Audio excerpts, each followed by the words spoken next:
congratulations at good luck sa iyo. Ngayon ang tanong, matalo kaya ni Nanay Alicia ang ating 10 bigatin? Alamin natin yan with Mariel and Lara. Thank you so much, Valerie! Ngayon, Nanay Alicia, makinig po kayo ng mabuti dahil kapag tinalo mo ang ating 10 bigatin, meron kayong 100,000 pesos plus 45 sa nabitong ating nagbitong. That's a total of 145,000 pesos! Kaya naman, Lola, galingan ninyo. Ito, tawagin natin ang ating mga bigatin. Bigatin Joseph at Bigatin Amolina. Kaya makinig kayo mabuti. Kamay sila ng baba. Forma! Makinig mabuti sa tanong. Sa katawan, kung ang finger ay daliri, ano naman ang toe?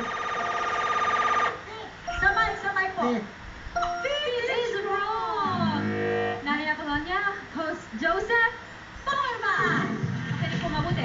Sa katawan, kung ang finger ay daliri, Joseph, ang tanong. sa katawan, kung ang finger ay daliri, ano naman ang toe?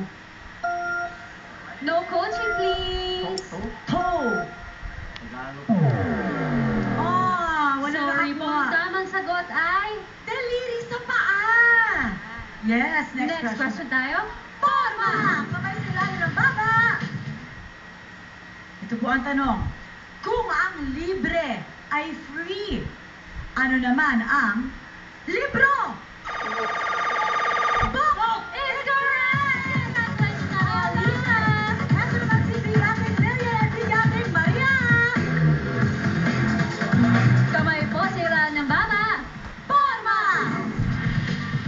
Sa mga kasuotan, kung ang skirt ay saya, ano naman ang